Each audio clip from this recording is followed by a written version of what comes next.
왕의 처분대로 하옵소서라는 말씀을 가지고 이 시간 여러분들과 은혜를 나누고자 합니다. 자, 오늘 본문의 시작은요, 요나단의 아들 사울의 손자 무비보셋이 자신에 대한 오해를 풀기 위해 다윗을 만나러 오는 장면부터 시작합니다. 소개합니다. 자, 어떤 모습으로 나옵니까? 우리 24절을 보겠습니다. 다 같이 읽겠습니다. 사울의 손자 무비보셋이 내려와 왕을 맞으니 그는 왕이 떠난 날부터 평안히 돌아오는 날까지 그의 발을 맵지 아니하며 그의 수염을 깎지 아니하며 옷을 빨지 아니하였더라. 아멘. 무비보셋은요, 다윗이 떠난 날부터 발을 씻지 않고 수염을 깎지 않고 옷을 빨지 않았다고 하죠. 자, 무비보셋의 세 가지 모습 중 일부는요, 죽은 자에 대한 애국과 관련되어 있는 겁니다. 그러니까 무비보셋은 다윗의 피난을 다윗이 죽은 것만큼이나 슬퍼했다는 의미예요. 하지만 다윗은요, 그런 마음을 가졌던 무비보셋을 오해하고 있었죠. 자, 오해하게 된 이유는 무비보셋에게 붙여준 무비보셋에게 붙여줬던 종 시바의 거짓말 때문이었습니다. 자, 다윗이 압살롬의 반역으로 인해 예루살렘을 떠날 때 시바가 먹을 음료와 과일을 가지고 나온 적이 있었죠. 그때 다윗은요, 무비보셋이 보이지 않자 어떻게 얘기합니까? 내 주인, 내 아들이 어디 있느냐라고 묻습니다. 이때 시바가 어떻게 대답하느냐? 우리 사무엘하 16장 3절을 보고 갈까요? 사무엘하 16장 3절입니다. 우리 다 같이 읽겠습니다. 시작. 왕이 이르되 내 주인의 아들이 어디 있느냐 하니 시바가 왕께 아뢰되 예루살렘에 있는데 그가 말하기를 이스라엘 족속이 오늘 내 아버지의 나라를 내게 돌리리라 하나이다 하는지라. 아멘. 자, 쉬운 말로 이야기하면 다윗에게 마음이 돌아섰다라는 거죠. 그런데 그 대답은 시바의 거짓말이었습니다. 자, 그때 다윗은요, 시바의 거짓말만 듣고 어떻게 합니까? 무비보셋의 모든 재산을 시바에게 줘버려요. 자, 그래서 다윗은 자신을 만나러 온 무비보셋을 보자마자 이렇게 묻는 겁니다. 내가 어찌하여 나와 함께 가지 하지 않았느냐? 25절을 볼까요? 다 같이 읽어볼까요? 예루살렘에 와서 왕을 맞이할 때에 왕이 그에게 물어 이르되 무비보셋이여 내가 어찌하여 나와 함께 가지 아니하였더냐 하니. 아멘. 자, 그러자 무비보셋은요, 다윗의 오해를 풀기 위해서 정황 설명을 합니다. 그것이 26절, 27절 말씀이에요. 다 같이 읽어봅니다. 대답하되 내 주 왕이여 왕의 종인 나는 다리를 절므로 내 나귀에 안장을 지어 그 위에 타고 왕과 함께 가려 하였더니 내 종이 나를 속이고 종인 나를 내 주 왕께 모함하였나이다. 내 주 왕께서는 하나님의 사자와 같으시니 왕의 처분대로 하옵소서. 아멘. 자, 무비보셋의 말의 요지는 자신은 절른 발이지만 나귀를 타고서라도 왕과 함께 가려고 했다라는 겁니다. 하지만 시바가 가지 못하게 속이고 왕께 가서 자신을 모함했다라는 거죠. 그런데도 무비보셋은요, 왕의 처분대로 하옵소서라는 말을 해요. 한마디로 왕의 어떠한 결정도 나는 받아들이겠습니다 라는 의미입니다. 자, 이에 다윗은 어떤 처분을 내리죠? 시바와 밭을 나누라고 합니다. 29절을 봅니다. 다 같이 읽겠습니다. 왕이 그에게 이르되 내가 어찌하여 또 내 일을 말하느냐? 내가 이르노니 너는 시바와 밭을 나누라 하니. 아멘. 사실 다윗의 이러한 처분은요, 무비보셋의 입장에서는 받아들일 수 없는 처분이죠. 왜냐하면 무비보셋이 다윗과 함께 가지 아니한 것은요, 시바의 속임수였기 때문이죠. 이제 모든 정황을 다윗이 알게 되었다면 시바를 벌주고 모든 재산을 누구에게 돌려줘야 돼요? 무비보셋에게 돌려줘야죠. 그런데 다윗은요, 시바를 벌주지 않을 뿐더러 오히려 밭을 나누라고 합니다. 자, 여러분이라면 이런 다윗의 처분을 어떻게 받아들이시겠습니까? 대부분이 못 받아들이겠습니다. 인정할 수 없습니다라고 말할 겁니다. 그런데 오늘 본문의 무비보셋은요, 그것을 그냥 받아들여요. 그리고 한 걸음 더 나아가 이렇게 이야기합니다. 30절입니다. 다 같이 읽겠습니다. 무비보셋이 왕께 아뢰되 내 주 왕께서 평안히 왕궁에 돌아오시게 되었으니 그로 전부를 차지하게 하옵소서 하니라. 아멘. 자, 무비보셋은 다윗이 평안히 왕궁으로 돌아온 것에 만족한다고 하면서 모든 밭을 시바가 차지하게 달라고 말하고 있어요. 그런데 이것은요, 무비보셋이 그냥 한 말이 아닙니다. 진심으로 한 말입니다. 그것을 어떻게 알 수 있느냐 하면 28절의 고백을 보면 알 수가 있어요. 무비보셋이 이렇게 말한 근거가 무엇이냐. 28절을 볼까요? 다 같이 읽겠습니다. 시작. 내 주 온 집이 내 주 왕 앞에서는 다만 죽을 사람이 되지 아니하였나이까. 그러나 종을 왕의 상에서 음식 먹는 자 가운데 두셨사오니 내게 아직 무슨 공의가 있어서 다시 왕께 부르줄 수 있사오리까 하니라. 아멘. 자, 그 근거가 뭡니까? 자기와 자기 아버지의 온 집이 다윗 앞에서 죽을 사람이었다라는 겁니다. 그럼에도 다윗은 그렇게 하지 않고 자신을 왕의 상에서 음식을 먹게 하였다라는 거죠. 그 의미는 다윗이 무비보셋을 죽이지 않고 왕의 가족에 준하는 대우를 해줬다라는 거예요. 사실 그러한 일은요, 당시에는 생각할 수 없었던 일입니다. 왜냐하면 당시에는요, 새로운 왕이 오르게 되면, 등극하게 되면 이전 왕가에 속한 자들은 숙청되는 것이 일반적인 관례였습니다. 하지만 무비보셋에게는요, 그런 일이 일어나지 않았어요. 숙청되지 않았을 뿐더러 도리어 왕의 가족에 준하는 대우를 받게 되었다라는 겁니다. 그리고 재산도 돌려받았죠. 다윗이 이런 대우를 한 이유가 무엇이었습니까? 무비보셋에게 어떤 공로가 있어서가 아니에요. 친구였던 요나단으로 인하여 다윗이 은혜를 베푼 것이었습니다. 무비보셋은 그 은혜를 받은 자로서 더 이상 어떤 은혜를 베풀어 달라고 할 수 없다는 겁니다. 다시 말해서 지금 살아있는 것도 모두 왕의 은혜인데 자신이 또 무엇을 두고 왕께 부르짖을 수, 부탁할 수 있느냐는 것을 말하고 있는 거죠. 불만이 없다라는 거예요. 그래서 모든 밭을 시바가 차지해도 자신은 상관없다고 말하는 겁니다. 여기서 우리는요, 무비보셋의 모습에서 우리의 구원의 모습을 볼 수 있어야 합니다. 무비보셋은 28절에서 다윗에게 내게 아직 무슨 공의가 있어서 라는 말을 하죠. 무슨 말입니까? 자신에게는 공로가 없다라는 겁니다. 즉 아무것도 한 것이 없다라는 거예요. 이것은 우리 또한 마찬가지죠. 우리에게 무슨 공로가 있습니까? 없어요. 우리는 이미 하나님 앞에서 죽어야 할 자들입니다. 죄로 인해 죽을 수밖에 없는 자들이에요. 그런데도 우리는 죽지 않고 이렇게 살아있는 것은 하나님의 전적인 은혜라는 겁니다. 이것을 우리가 정말 안다면 하나님이 하시는 처분에 대해서 우리는 이렇다 저렇다 불만이 없어야 합니다. 왜 없어야 합니까? 우리는 지금도 죽지 않고 하나님의 은혜로 살고 있기 때문이죠. 하나님의 은혜가 없었으면 우리는 진작 이 땅에서 없어져야 할 존재들이에요. 그런데도 그 은혜로 우리는 살고 있다는 겁니다. 또 하나님이 하시는 처분에 대해서 이렇다 저렇다 불만이 없는 이유가 더 하나가 있는데 그것은요, 인간은 죽었다 깨어나도 인간의 머리로는 하나님을 완전히 이해할 수 없다라는 거예요. 그런데도 인간은 착각하는 것이 있습니다. 그것이 뭘까요? 하나님을 다 안다고 착각해요. 그래서 어떤 실수를 범하는지 아십니까? 내가 좋게 생각하는 것을 하나님도 좋게 생각한다고 착각해요. 반대로 이야기하면 내가 나쁘게 생각하는 것을 하나님도 나쁘게 생각하고 있을 거라고 착각한다는 거죠. 그래서 신앙생활을 어떻게 합니까? 내 생각대로 해요. 좋은 말은 내 생각대로고 나쁜 말은 뭐예요? 지 맘대로 하는 거예요. 이런 착각을 왜 하는지 아십니까? 하나님의 수준을 인간의 수준으로 생각하기 때문이에요. 아니에요. 하나님의 생각은 인간의 생각보다 높고 깊고 넓습니다. 하나님의 수준은 인간의 수준보다 높고 깊고 넓어요. 그래서 제가 여러분들에게 날마다 말씀을 가까이 하라는 이유가 여기 있는 겁니다. 왜요? 하나님이 어떤 분인지 알아야 그 하나님을 내 수준에 평가하지 않기 때문입니다. 내 생각으로 재단하지 않기 때문입니다. 이렇게 결론을 내지 않기 때문이라는 겁니다. 한번 볼까요? 이사야서 55장 8절 9절 말씀을 보겠습니다.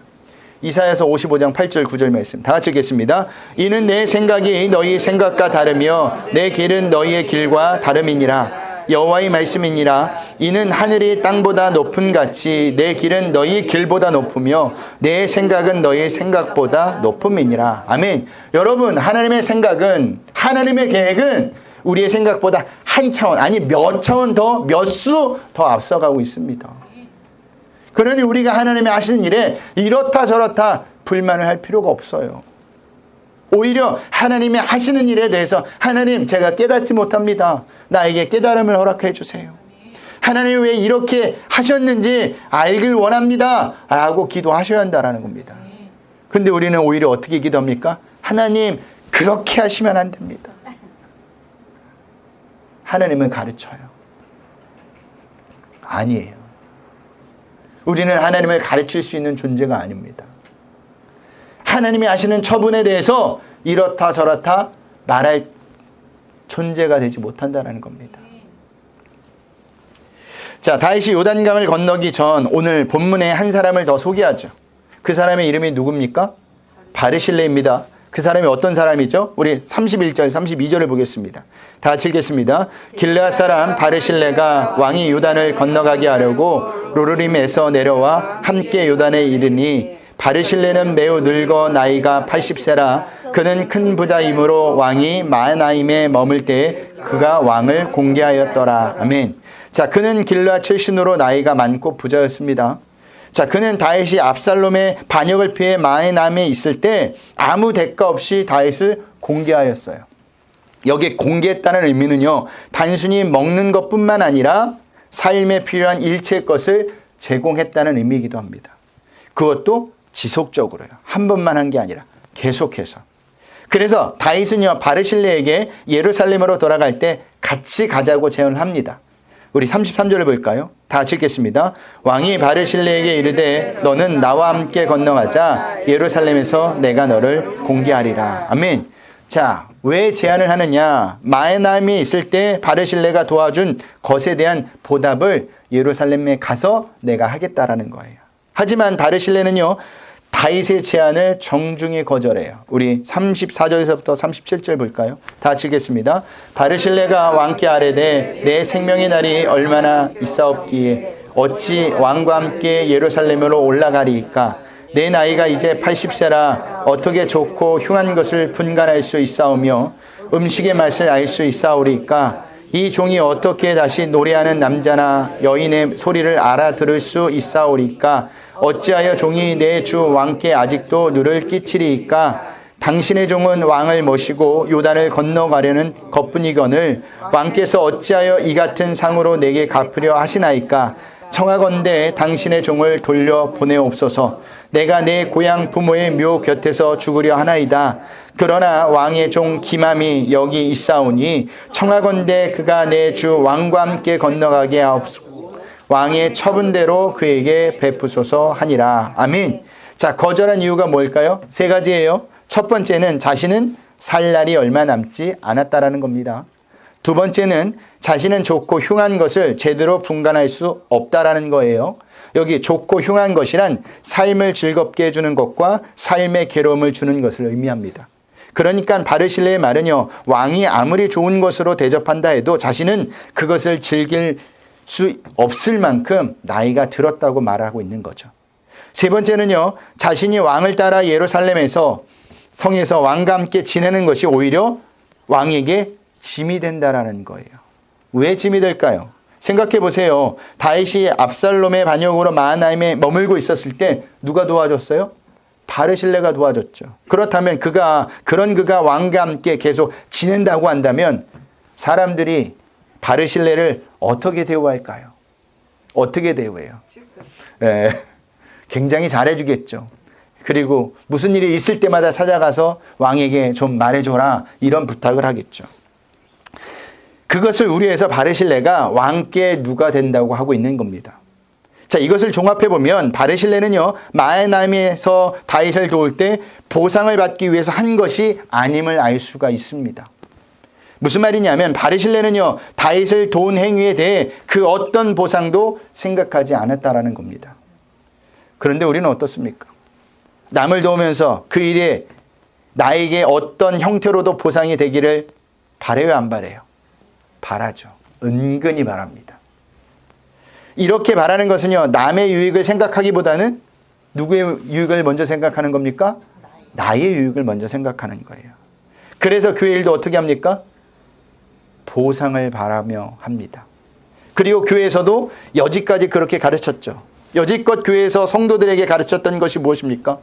무엇을 말하면서 봉사하라고 합니까? 무엇을 말하고 하면서 충성하라고 합니까? 무엇을 말하면서 열심을 내라고 합니까? 상을 말하면서 그렇게 하라고 합니다. 하나님은 열심히 봉사하고 충성한 사람을 절대 외면하지 않으신다고 하면서 상으로 갚으실 거라고 합니다. 그 상이 뭐예요? 축복이에요. 그러니까 성도들이 교회에 봉사하고 충성하고 열심을 냈던 이유가 무엇이에요? 자신에게 돌아올 상을 기대하고 축복을 기대하고 봉사하고 충성하고 열심을 냈다라는 거죠. 요즘 말로 이야기하면요, 기브 앤 테이크입니다. 내가 이만큼 했으니 보상해 달라는 거예요. 그러지 않은 분들도 있어요, 권사님. 다 그렇다는 게 아니야. 대부분이 그렇다는 거죠. 그런데 우리는 어떤 존재냐? 위에서도 말씀드렸듯이 상을 받을 만한 존재입니까? 아니죠. 죄로 인해 죽을 수밖에 없는 존재입니다. 죄로 인해 죽을 수밖에 없는 존재가 무슨 상을 기대할 수가 있겠어요? 없습니다. 오히려 살아있는 것에, 구원받은 것에 감사해야 한다라는 겁니다. 그런데 이것을 자꾸 잃어버리니까 자신이 한 일에 대해서 자꾸만 보상을 바라는 거예요. 상을 바라는 겁니다. 여러분, 우리는 하나님께 한 일이 없어요. 있다면 하나님이 우리에게 하신 일만 있을 뿐이에요. 그 일이 뭐예요? 죄로 인해 죽을 수밖에 없던 자가 구원을 받은 겁니다. 그렇다면 우리가 해야 할 일은 무엇입니까? 하나님께 감사할 것밖에 없다라는 사실이에요. 여러분, 신앙생활이 무엇이라고 생각하죠? 나를 구원하신 하나님의 은혜에 날마다 감사하는 것이 신앙생활이에요. 이렇게 신앙생활할 때 우리가 한 일에 대해 하나님께 어떠한 보상도 바라지 않아요. 그냥 당연한 거라고 생각하죠. 여러분, 자식들이 있습니다. 근데 자식들이 내 재산을 보고 자라는 것과 내가 나를 키워주시고 나를 길러주신 그 은혜로 인하여 자라는 것과 모습은 똑같을 수 있어요. 맞죠? 근데 부모는 알아요. 부모는 알아요. 그럼 부모는 누굴 더 귀하게 볼까요? 아이고. 누굴 더 귀하게 봐요? 네. 낳아주시고 길러주신 은혜에 보답하는 자녀를 귀하게 본다라는 겁니다. 하나님도 우리에게 이런 모습을 원하시는 거예요. 하나님이 가지고 있는 것을 우리가 바라보면서 하나님께 잘하는 것을 원하는 것이 아니라 나를 살려주시고 나를 구원해 주시고 나를 지금도 지켜주시는 그 하나님을 하나님께 감사하는 것을 바란다라는 사실입니다. 여러분에게 늘 말씀드리죠. 우리는 이미 복을 받은 사람입니다. 상을 받은 사람이에요. 어떤 상이요? 구원의 상을 받았어요. 구원의 복을 받았다니까요. 이보다 더 큰 게 없습니다. 큰 복은 없어요. 그런데도 우리는 자꾸만 이것을 잊어버려서 내가 예수 믿는 것에 보상을 원한다는 겁니다. 뭐 제가 자주 사용하는 속담이 있죠. 뭐예요? 물에 빠진 사람 건져놨더니 뭘 달래요? 보따리를 달라는 겁니다. 우리가 예수님께 구원을 받았는데 구원받은 게 감격해야죠. 근데 뭘 달래요? 이제 축복해 달라는 겁니다. 내가 예수 믿어졌으니까. 아니에요. 그건 신앙이 아닙니다. 자, 이렇게 해서 다윗의 귀환이 사실상 마무리되지만 완전히 마무리된 것은 아닙니다. 다윗을 귀환시키는 일이 남았어요. 그런데 이 일을 놓고 유다 지파와 이스라엘 지파 사이에 논쟁이 벌어집니다. 자, 어떤 논쟁이냐? 주도권을 잡기 위한 논쟁이에요. 우리 41절을 보겠습니다. 다 같이 읽겠습니다. 온 이스라엘 사람이 왕께 나와 왕께 아뢰되 우리 형제 유대 사람이 어찌 왕을 도둑하여 왕과 왕의 집안과 왕을 따르는 모든 사람을 인도하여 요단을 건너가게 하였나이까. 아멘. 아멘. 다윗이 요단강을 건널 때 먼저 유다가 전적으로 뒀습니다. 유다 지파가. 그런데 이것을 놓고 이스라엘 지파들이 문제를 삼아요. 그 문제는 왕을 귀환시키는 일에 왜 우리에게 알리지 않고 독단적으로 추진했느냐는 겁니다. 한마디로 너희들이 한 일에 대해서 내가 마음에 들지 않는다라는 거죠. 이게 유다 지파가 어떻게 대답하느냐? 42절을 볼까요? 다 같이 읽겠습니다. 모든 유다 사람이 이스라엘 사람에게 대답하되 왕은 우리의 정치인 까닭이라 너희가 어찌 이 일에 대하여 분내느냐? 우리가 왕의 것을 조금이라도 얻어먹었느냐? 왕께서 우리에게 선물로 주신 것이 있느냐? 아멘. 자, 유다 지파가 주장하는 게 뭐예요? 왕은 우리의 종친인 까닭이라. 우리나라 사람들이 좋아하는 말이죠. 종친. 예. 무슨 말이냐? 왕은 자신들과 같은 유다 지파 출신이기 때문이라는 겁니다. 그리고 더 나아가서 자신들은 왕에게 어떤 대가도 받은 것이 없다고 하죠. 그러니 우리가 주도적으로 다윗 왕을 귀환시키는 것에 전혀 문제가 되지 않는다는 겁니다. 그러자 이스라엘 지파는 조금도 양보하지 않고 어떻게 대답하느냐? 우리 43절을 볼까요? 다 같이 읽겠습니다. 이스라엘 사람이 유다 사람에게 대답하여 이르되 우리는 왕에 대하여 열목을 가졌으니 다윗에게 대하여 너희보다 더욱 관계가 있거늘 너희가 어찌 우리를 멸시하여 우리 왕을 모셔오는 일에 먼저 우리와 의논하지 아니하였느냐 하나 유대 사람의 말보다 더 강경하였더라. 아멘. 자, 왕이 유다 지파 출신이기 전에 이스라엘 지파가 주장하는 것은 이스라엘 왕이라는 겁니다. 누가요? 다윗이요. 더욱이 유다 지파는요 12지파로 이루어진 12분의 1에 불과하다는 것이고 이스라엘 나머지 지파는 온 이스라엘의 대부분을 차지한다는 겁니다. 그러니까 왕을 귀환시키는 일을 누가 해야 한다는 거예요? 자신들이 해야 한다는 거죠.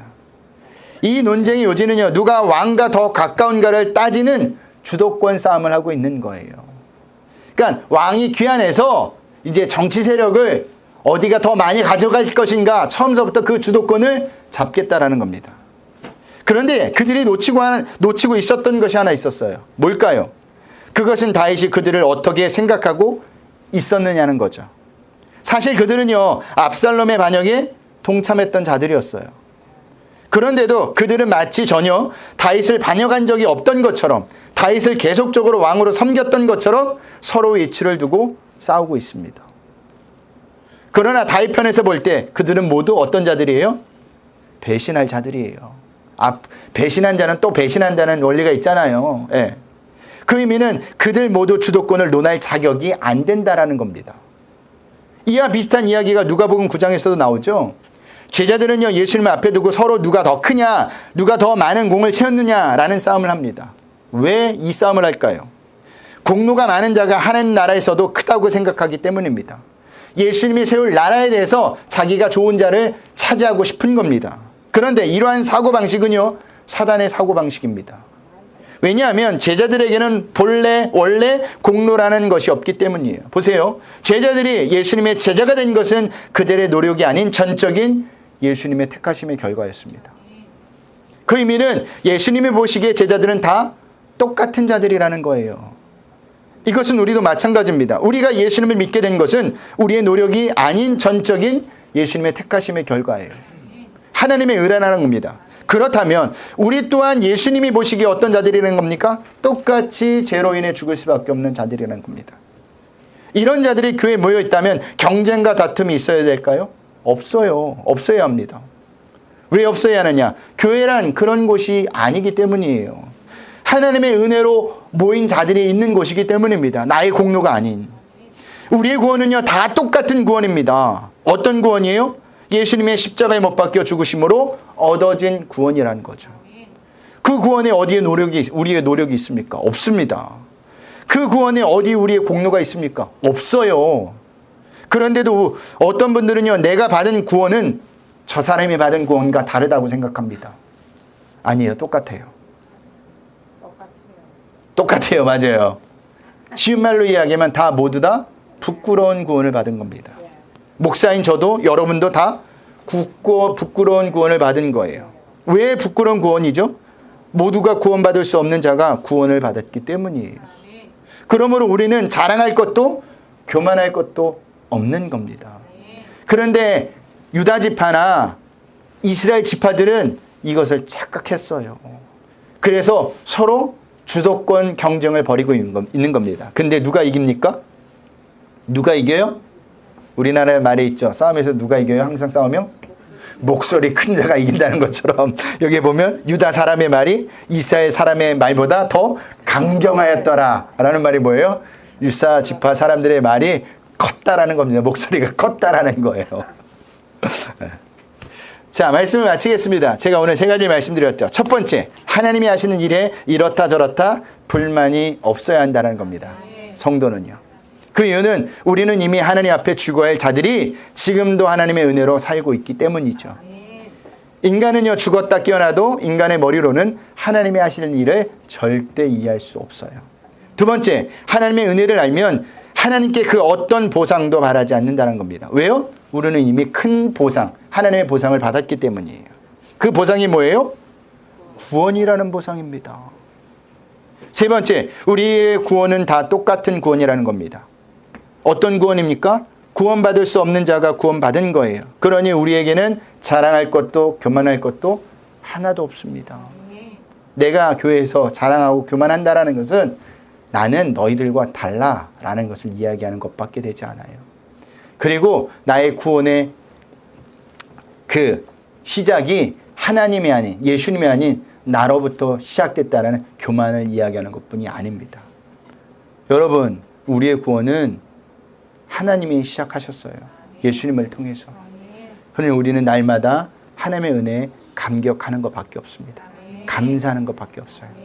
이것을 꼭 기억하셔서 한 주간 어떤 일을 경험하든 하나님을 믿으며 하나님을 바라보며 잘 사시는 저와 여러분들이 되시길 주님의 이름으로 부탁드리겠습니다.